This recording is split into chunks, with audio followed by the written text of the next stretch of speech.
નમસ્કાર, સ્વાગત છે તમારું ડીબી હેલ્થ હબમાં। 2025 શરૂ થઈ ગઈ છે અને 2025માં તમે કંઈક ને કંઈક નવા ગોલ બનાવ્યા હશે, રિઝોલ્યુશન લીધા હશે। જેમ કે તમે તમારી ફેમિલી માટે કંઈક ગોલ બનાવ્યો હશે, તમારા જોબમાં, તમારા વ્યવસાયમાં, અથવા તો તમે 2024માં જે કર્યું છે એનાથી વિશેષ કરવા માટે 2025માં કંઈક ને કંઈક ગોલ ડિસાઇડ કર્યો હશે અને એના માટે રિઝોલ્યુશન લીધું હશે કે આ વર્ષે તો હું કંઈક એચીવ કરીને જ રહીશ। અને સાથે સાથે તમે તમારા હેલ્થ ગોલનું પણ રિઝોલ્યુશન લીધું હશે અને એના માટે ઘણું બધું વિચાર્યું હશે કે આ વખતે હું વજન ઓછું કરી લઈશ, મારી લાઈફસ્ટાઈલમાં થોડો ચેન્જ લાવીશ અને મારા હેલ્થ ગોલને એચીવ કરીશ।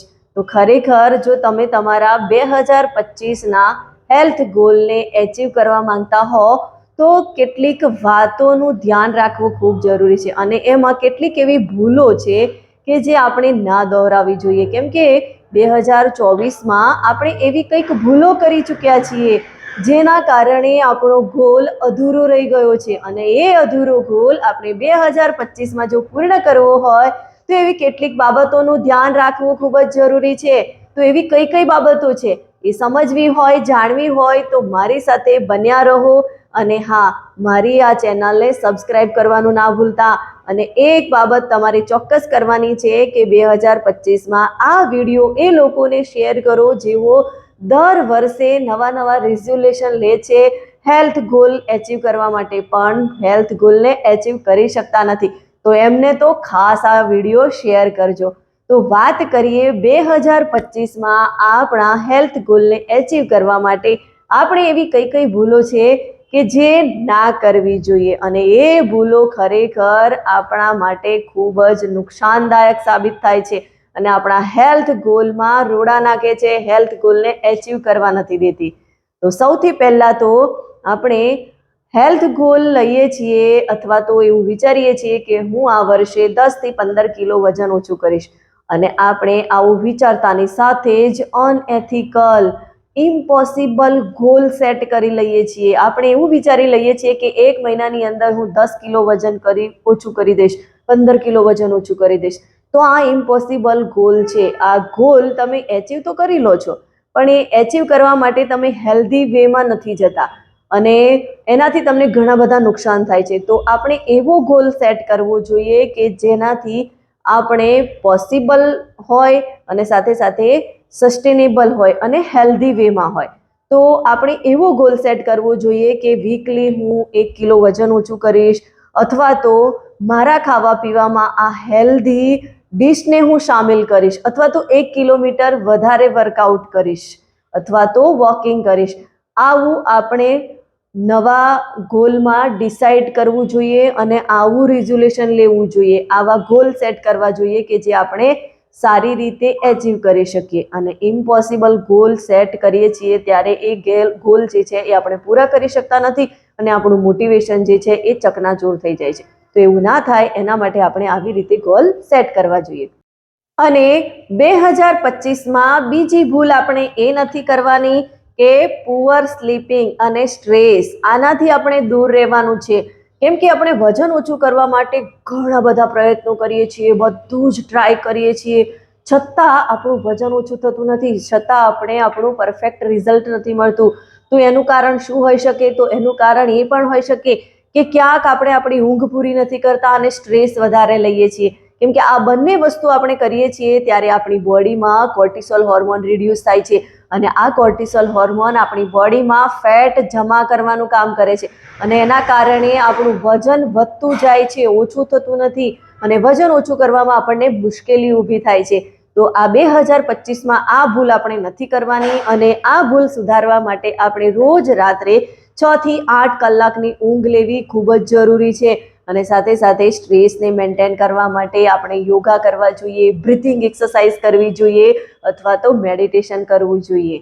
અને 2025માં આપણે આ ભૂલ પણ નથી કરવાની, કેમ કે આપણે જ્યારે ગોલ ડિસાઇડ કરતા હોઈએ છીએ, એવું નક્કી કરતા હોઈએ છીએ કે મારું વજન 15થી 20 કિલો ઓછું થઈ જાય અને જેવું આપણે હાથમાં મોબાઈલ પકડીએ છીએ, ઇન્સ્ટાગ્રામ સ્ક્રોલ કરીએ છીએ, યુટ્યુબ સ્ક્રોલ કરીએ છીએ અને અવનવી પોસ્ટો આપણે જોઈએ છીએ અને બીજાની હેલ્થ જર્ની સાથે આપણી હેલ્થ જર્નીને સરખાવીએ છીએ. આપણે એવું વિચારીએ છીએ કે એને તો સરસ રિઝલ્ટ મળી ગયું છે, એનું તો ઝડપથી વજન ઓછું થઈ ગયું છે, મારું ક્યારે થશે, એનું સારું થાય છે, મારું કેમ સારું થતું નથી, માને ક્યારે રિઝલ્ટ મળશે, આવું બધું આપણે કરતા હોઈએ છીએ. તો ખરેખર આપણી હેલ્થ જર્ની એ આપણી પોતાની છે, બીજાની હેલ્થ જર્ની એ એની છે. એટલે આપણે ક્યારેય કમ્પેરિઝન ના કરવી જોઈએ, કેમ કે બધાની બોડી અલગ અલગ હોય છે, બધાની બોડી ઉપર ડાયટ પ્લાન અલગ અલગ રીતે વર્ક કરતો હોય છે. તો ખરેખર આપણે બીજાના ઉપર ના જતા આપણા પ્રોગ્રેસ ઉપર ફોકસ કરવું જોઈએ,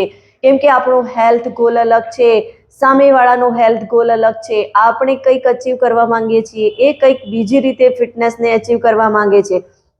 તો આપણે આપણા પ્રોગ્રેસ રિપોર્ટ ઉપર ધ્યાન આપવું જોઈએ અને નાના નાના જે પ્રોગ્રેસ હોય છે, નાના નાના જે અચીવમેન્ટ હોય છે, એનું સેલિબ્રેશન કરવું જોઈએ. અને આપણે આપણા પ્રોગ્રેસ ઉપર જો ફોકસ કરીશું તો 100% આપણે આપણા ફિટનેસના નેક્સ્ટ લેવલ પર હોઈશું.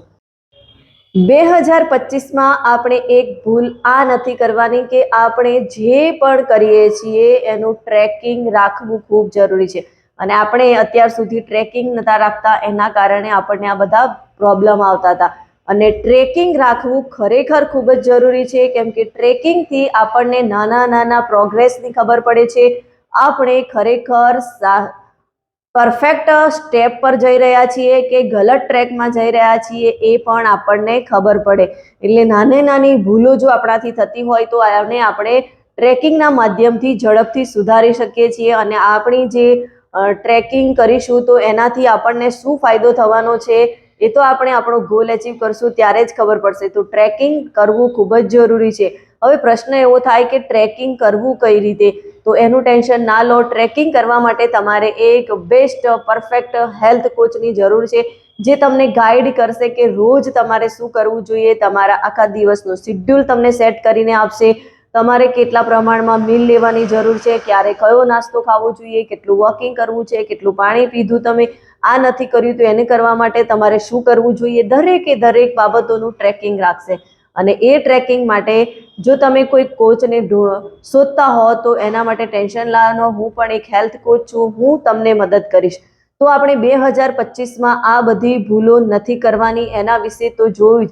સાથે સાથે હું કેટલીક બાબતો આની સાથે એડ કરવા માંગુ છું. જેમ કે આપણે 2025માં વેટ લોસ જર્નીમાં હોઈએ ત્યારે આપણે ક્યારેય આપણા ભોજનને છોડવાનું નથી, એટલે કે ક્યારેય આપણું મીલ સ્કીપ ના થવું જોઈએ. આપણે 100% ટાઈમ ટુ ટાઈમ મીલ લેવું ખૂબ જ જરૂરી છે. અને એની સાથે સાથે આપણે પ્રોપર ન્યુટ્રિશન વેલ્યુનું પણ ધ્યાન રાખવાનું છે.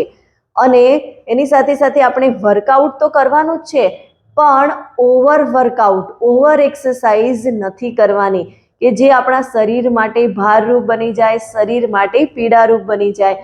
અને રેસ્ટ લેવો ખૂબ જ જરૂરી છે. તો આ બાબતોનું પણ ધ્યાન રાખવું ખૂબ જ જરૂરી છે.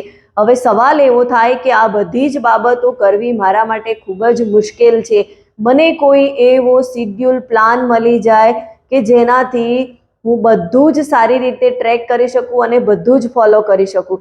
જો તમે પણ એવી રાહ જોતા હોય, એના વિશે વિચારતા હો તો ટેન્શન ના લો, કેમ કે હું તમને હેલ્પ કરીશ. બસ એના માટે તમે મારી સાથે 1-to-1 કોલ બુક કરો. અને 1-to-1 બુક કરવા માટેની ડિટેલ જે છે એ ડિસ્ક્રિપ્શનમાં આપેલી છે, ત્યાંથી તમે મારી સાથે તમારો 1-to-1 કોલ બુક કરી શકો છો.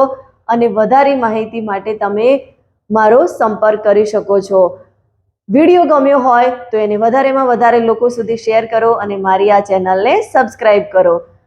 નવા વર્ષની એટલે કે નવી સાલની ખૂબ જ શુભેચ્છાઓ. નવું 2025નું વર્ષ આપના માટે ખૂબ જ સુખ સમૃદ્ધિ લઈને આવે અને સાથે સાથે આપણી હેલ્થ પણ ખૂબ જ સારી રહે એવી શુભકામનાઓ.